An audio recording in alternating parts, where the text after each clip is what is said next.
setelah sekian waktu kelas pekerja Indonesia tiba pada kesimpulan penting bahwa kelas pekerja Indonesia butuh dan ingin mewujudkan alat politiknya sendiri.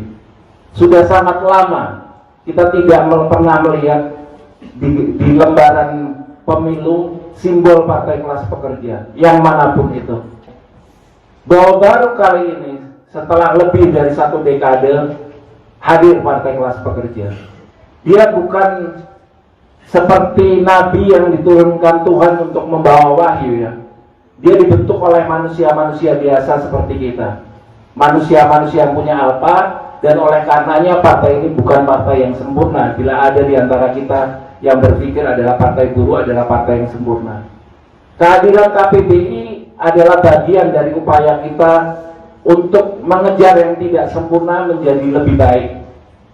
Dan di kesempatan yang tinggal 1 menit ini saya mau sampaikan, bagi saya pribadi adalah tidak tepat jika masih ada di antara kita memakai seragam KPBI tetapi tidak mengerahkan semua energi terbaiknya untuk membesarkan partai buruh. Ini partai kita. Tidak ada alasan sekecil apapun, tidak ada pembenaran model apapun kawan-kawan tidak bersungguh-sungguh di partai buruh. Tidak ada pembenaran apapun. Ini adalah alat kita, dan oleh karenanya gunakan dan kerjakan sebaik mungkin partai buruh ini. Harapan kita ada di sini. Saya mau tanya, di mana Pak harapan kita kecuali di partai buruh? Adakah partai selama upah kita ditekan hanya 1,09% yang berbunyi dan berjuang bersama kita? Sebut bila ada. Adakah partai yang mengerahkan kekuatannya secara maksimal selama penolakan Omnibus Law? Tidak ada. Dan bila mana masih ada yang ragu-ragu di sini, saya meragukan baju KPBI yang kalian pakai. Kita sudah punya partai sendiri, dan oleh karenanya kita berjuangkan kepentingan politik kita tidak melalui partai lain kecuali partai buruh. Terima kasih.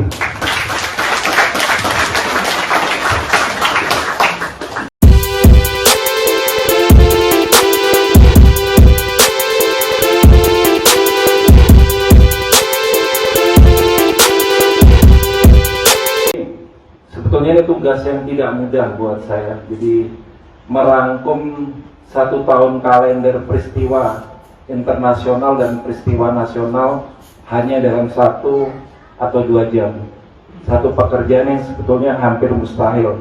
Tetapi karena ketua umum saya memberikan tugas, apa yang mustahil pasti akan saya lakukan.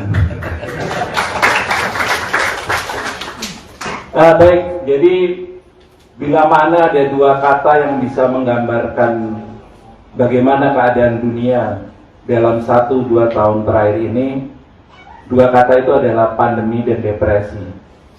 Jadi dunia dibalut oleh 2 kata itu. Bermula dari satu peristiwa biologis di Provinsi Hubei, tepatnya di kota Wuhan, salah satu kota terpadat di Cina atau kota terpadat di Cina Tengah. Dunia tiba-tiba saja menghadapi satu peristiwa yang kebanyakan kita belum pernah menerima presidennya. Kebanyakan kita belum pernah hidup dalam situasi di mana pandemi ada, dan memang faktanya kita belum pernah. Ini adalah pengalaman pertama kita dan semoga adalah pengalaman yang terakhir. Pandemi ini merubah keadaan dunia secara radikal, dan tentu saja perubahan yang paling besar ada di lapangan ekonomi. Tidak pernah sejak depresi besar 1930 ada satu pembalikan ekonomi semengerikan yang kita alami saat ini. Jadi kalau mau diberikan perbandingan, depresi 1930 yang selalu ditarik oleh sejarah sebagai gambaran tentang krisis kapitalisme yang paling akut, itu jalannya merambat. Jadi pelan, dan kemudian mematikan. Apa yang kita alami hari ini, itu pukulan yang tiba-tiba saja memukul ulu hati kelas pekerja kebanyakan. Pukulan yang kita tidak sangka-sangka, yang sebelumnya kita beraktivitas seperti hari biasa, dan persis di bulan Maret ketika pemerintahan Jokowi menyatakan COVID-19 memasuki Indonesia, dan sejak itu pula hidup kita tidak pernah lagi sama. Dan bagaimana gambaran depresi itu terjadi di dunia? Pertama adalah angka pengangguran yang meningkat sangat besar. Jadi ada 255 juta pengangguran baru di tahun pertama pandemi. Jadi kalau di sana ada Bung Ari dari PT Elit, dia kehilangan pekerjaan. Dia hanya satu dari 255 juta orang yang kehilangan pekerjaan di tahun 2020. Jika dia di rata-rata ada sekitar 92.000 per hari orang kehilangan pekerjaan di tahun pertama pandemi. Tentunya angka yang mengerikan. Angka ini menurut statistik itu 4 kali lebih besar dari angka yang dihasilkan oleh krisis ekonomi 2008-2009. Sebagai informasi, 2008 terjadi krisis perumahan rakyat, anggaplah seperti itu, yang biasa diistilahkan subprime mortgage, yang kemudian menjalar seantero Eropa. Tetapi angkanya tidak semengerikan apa yang terjadi selama periode pandemi. Jadi saya ulang, ada sekitar 92.000 pengangguran baru setiap hari. Selain itu adalah penambahan angka kemiskinan ekstrim. Jadi definisi sederhana dari kemiskinan ekstrim adalah orang yang tidak mampu memenuhi kebutuhan dasarnya, baik itu kebutuhan pangan, perumahan, dan sandang. Penambahannya juga tidak dalam skala yang kecil. 500 miliar orang miskin ekstrim baru. Jadi hampir 2 kali lipat penduduk Indonesia. Jadi tiba-tiba saja kita melihat ada 2 kali penduduk Indonesia yang jatuh dalam kemiskinan ekstrim. Dan tentu saja di antara mereka yang terbesar adalah kelas pekerja. Bukan orang-orang yang memiliki deposito sekian ratus miliar misalnya di Swiss, atau orang-orang yang memiliki tanah hingga ratusan ribu hektar dalam bentuk HGU misalnya. Detail lain yang bisa dijelaskan adalah perlambatan ekonomi. Jadi setelah jatuh kepada krisis pasti untuk rebound. Jadi kalau dalam teorinya begitu, ketika kapitalisme jatuh biasanya dia akan naik cepat. Jadi teori boom and bust itu. Tetapi kali ini teori itu tidak berlaku karena pandemi hanya memperdalam karakter krisisnya. Sebelum pandemi tiba sebetulnya dunia tidak sedang baik-baik saja. Kalau teman-teman bisa mengingat, PP 78 yang keluar tahun 2015 itu sebetulnya ekspresi dari krisis. Ketika negara mengeluarkan kebijakan untuk menahan upah buruh. Di periode pertama pemerintahan Jokowi, teman-teman juga bisa melihat angka pertumbuhan ekonomi yang tidak pernah lebih dari 5%. Nah, kembali yang tadi saya ingin sampaikan, Cina yang sebelumnya diprediksi akan menjadi kekuatan ekonomi nomor 1 di tahun 2028, itu harus menunda dulu ambisi ekonomi politiknya. Jadi agak ironis kita melihat sebuah virus yang ditemukan di Cina, virus itu pula yang menahan Cina menjadi kekuatan ekonomi nomor 1. Sebelumnya beberapa lembaga memprediksi itu bisa terjadi di 2026 paling cepat, dan selambat-lambatnya 2028. Tetapi virus dari Wuhan lah yang menunda Cina menjadi kekuatan ekonomi dunia. Adapun angka-angka ekonomi yang bisa saya sampaikan, meskipun saya bukan ekonom, tetapi saya agak sering belajar sama Mas Gede dari sekutu kita di Partai Buruh, itu adalah soal prediksi tentang pertumbuhan ekonomi di tahun 2022. Sebelum ada Omicron, IMF sempat memberikan prediksi kenaikan ekonomi di angka 5,6%. Meskipun angka itu di pandangan beberapa analis agak berlebihan. Tetapi kedatangan Omicron secara cepat mengkoreksinya menjadi 5,2%. Apa yang mau saya sampaikan di sini adalah bahwa kita menyambut tahun 2022 benar dengan slogan We Are the Working Class, tetapi dengan keadaan yang jauh lebih sulit. Saya tidak akan memberikan ilusi kepada teman-teman di sini meskipun semuanya baik ke saya.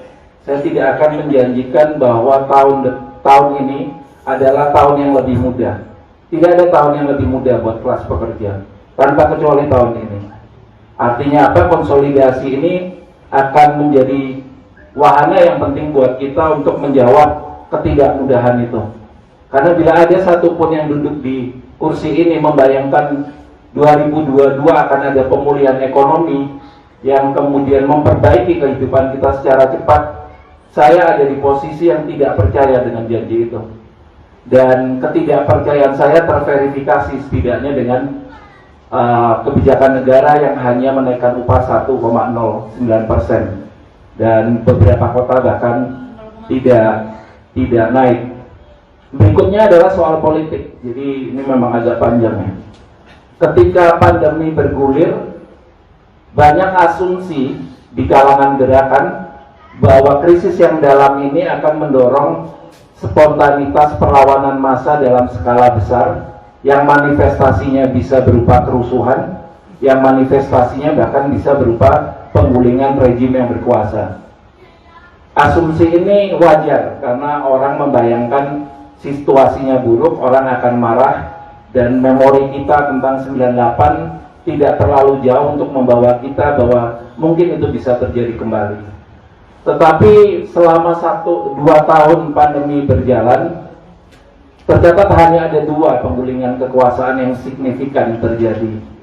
Dan sayangnya kedua-duanya tidak didorong oleh faktor pandemi sebagai faktor yang determinan. Pertama adalah bangkitnya Taliban dan berkuasanya mereka di Afghanistan. Tidak ada faktor pandemi karena Taliban adalah kekuatan bersenjata Islam fundamentalis yang sudah jauh lama ada dan telah melancarkan perang terhadap pendudukan Amerika Serikat dan pemerintahan boneka. Yang kedua adalah penggulingan kekuasaan sipil di Myanmar, dan itu lagi-lagi tidak ada hubungannya secara langsung dengan pandemi, karena junta militer di Myanmar sudah menjadi tabiatnya untuk tidak membiarkan sipil berkuasa terlalu lama, dan lagi-lagi itu diulang di tahun kemarin. Kalaupun ada peristiwa politik luar negeri yang agak menarik seperti yang tadi sempat disinggung oleh saudara Hamid adalah terpilihnya Gabriel Boric di Chile. Jadi seorang mantan aktivis mahasiswa yang tiba-tiba saja, bukan tiba-tiba saja lebih tepatnya, secara cepat tampil di pucuk kekuasaan nasional. Sebetulnya apa yang terjadi di Chile itu merupakan rangkaian dari kebangkitan kembali kelompok yang mungkin kita bisa sebutnya kelompok progresif di Amerika Latin. Jadi ada artikel yang menyebutnya Pink Tide Striking Back. Jadi Pink Tide itu istilah untuk menyebut kekuatan progresif yang ada di Amerika Latin. Jadi termasuk dia Brazil yang diwakilkan dalam Partai Buruh dan dipersonifikasikan dalam diri Lula da Silva, Hugo Chavez yang fotonya ada di depan saya persis. Juga kekuatan-kekuatan yang memiliki kecenderungan spektrum politik kiri di Amerika Latin. Setelah mengalami periode kekalahan, misalnya Partai Sosialis di Chile tidak lagi berkuasa, Bachelet sudah digantikan oleh Sebastián Pinera, terus jatuhnya pemerintahan Rousseff di Brasil lewat impeachment, dikudetanya Evo Morales di Bolivia, dikudetanya Zelaya di Honduras. Tiba-tiba saja di tahun-tahun ini kekuatan Pink Tide atau merah muda, ada yang menyebutnya merah jambu, gelombang merah jambu ini bangkit kembali. Dia menyapu hampir semua kursi kekuasaan penting di Amerika Latin. Boric salah satunya. Istri dari Zelaya, presiden terkudeta dari Honduras, juga naik di Honduras menjadi presiden. Perempuan namanya Xiomara Castro. Hal yang sama juga terjadi di Bolivia. Setelah Evo Morales jatuh, penggantinya juga dari kubu partai yang sama. Kita tahu Evo Morales datang dari Partai Gerakan Menuju Sosialisme atau MAS. Luis Arce menggantikan Evo Morales. Di Venezuela, ketika krisis ekonomi semakin buruk, ketika Amerika berusaha mengkapitalisasi kondisi hidup yang semakin berat untuk mengoposisi kekuasaan Maduro, nyatanya 3 bulan lalu koalisi Maduro, koalisi PSUV memenangkan 20 dari 23 kursi gubernur dalam pilkada serentak di Venezuela. Artinya satu kemenangan yang sangat signifikan. Sama juga dengan kemenangan Pedro Castillo di Peru. Dia seorang guru. Jadi dia seorang guru dan seorang petani, Mbak. Jadi dia keluarga petani miskin yang kalau teman-teman pernah baca sedikit biografinya, dia bahkan harus berjalan 4 jam untuk menempuh sekolah dasarnya. Dan hanya dengan tekad ayahnya, ayahnya mengizinkan dia tamat SMA. Jadi bagi sebagian besar lapisan rakyat miskin, hanya untuk mencapai pendidikan dasar itu butuh satu perjuangan yang tidak mudah. Jadi mungkin ini pelajaran juga buat teman saya Happy yang dulu sekolahnya malas-malasan. Bayangkan ada orang yang hanya untuk bisa mengikuti sekolah dasar, dia harus menempuh jalan kaki 4 jam. Seorang bocah. Dan itu yang dilakukan Pedro Castillo. Jadi perbincangan dia dengan istrinya, dia bilang, saya tidak akan pernah melupakan sehari pun rasa pahit saya tentang hidup saya. Dan akan saya bawa rasa pahit itu ketika nanti kita memenangkannya. Jadi itu pesan Pedro Castillo. Pedro Castillo mewakili partai Peru Libre atau Peru Bebas. Jadi sebuah partai yang kalau dalam diskursus umum dikategorikan kiri jauh sebenarnya. Jadi kalau saya baca sumber-sumbernya, ya mereka partai yang mengakui dasar-dasarnya adalah Marxisme-Leninisme. Itu yang saya baca. Tetapi memang faktanya 1 tahun ini kita dipertunjukkan bahwa gerakan Merah Jambu yang sempat tertidur pada akhirnya bangkit kembali. Saya mau cepat-cepat untuk masuk ke poin soal gerakan rakyat di luar Amerika Latin. Ada peristiwa-peristiwa seperti gerakan protes warga kulit hitam di Amerika yang kita simak ya kalau teman-teman menyaksikan itu. Jadi ada protes besar di Amerika ketika ada represi terhadap warga kulit hitam. Tetapi poin yang mau saya tonjolkan adalah gerakan petani di India. Jadi gerakan petani di India yang menentang undang-undang pertanian yang merugikan mereka itu memberikan pelajaran penting baik untuk kaum tani di dunia pun untuk kita sebagai gerakan buruh. Jadi gerakan petani di dunia yang dijuluki sebagai mobilisasi terbesar sepanjang sejarah India pasca kemerdekaan itu mampu menggerakkan 250 juta petani. Jadi angka yang tidak kecil. Tetapi poin terpentingnya adalah nafas perjuangannya. Kalau kita ingat-ingat perlawanan kita terhadap Omnibus Law, itu kita berakhir secara umum itu 8 Oktober 2020 ya. Jadi setelah ada letusan di berbagai kota, setelah halte terbakar, di Malang mobil polisi dibakar, di banyak tempat terjadi letupan yang keras, setelah itu redup. Petani-petani India memberikan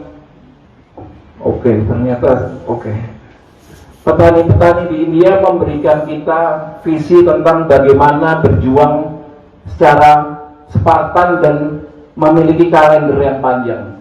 Visi itu yang rasa-rasanya belum bisa kita aplikasikan di Indonesia. Kita bisa terus-terusan memobilisasi diri paling 2, 3, 4 bulan. Setelah itu letih dan kemudian pelan-pelan menerima kebijakan negara sebagai sesuatu yang normal. Petani-petani di India itu konstan 1 tahun penuh. Mereka melakukan banyak metode untuk menolak undang-undang yang dikeluarkan oleh rejim sayap kanan Modi. Karena saya sudah dapat peringatan dari Bapak Moderator, Saya coba masuk ya ke poin situasi nasional. Jadi ada dua poin yang ingin saya sampaikan. Pertama adalah Omnibus Law. Saya pikir kita tidak perlu membahasnya terlalu panjang lebar karena masing-masing kita saya pikir sudah memiliki pengertian yang cukup baik terhadap Omnibus Law dan dampak-dampaknya terhadap kelas pekerja. Poin kedua yang ingin saya sampaikan adalah tentang partai buruh. Tentu saja karena saya kader partai buruh, saya tidak mungkin bicara partai yang lain di sini.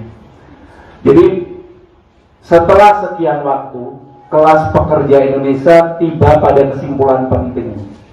Saya ulang sekali lagi, setelah sekian waktu, kelas pekerja Indonesia tiba pada kesimpulan penting bahwa kelas pekerja Indonesia butuh dan ingin mewujudkan alat politiknya sendiri.